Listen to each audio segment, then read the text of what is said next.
as much as this one thing. Verse 28, this is really the key, I think, to that whole list of suffering.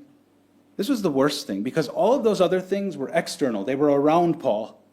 But verse 28 tells us what he suffered inside. This is very different. Beside those things that are without, clearly says, all of those things I suffer are without.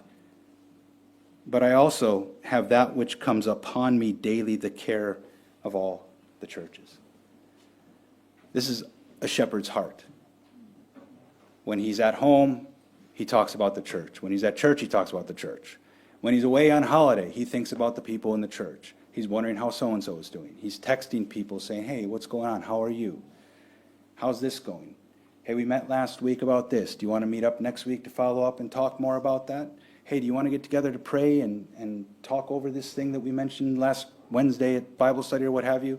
You know, a faithful shepherd is constantly thinking about the sheep because he knows that there's wolves circling.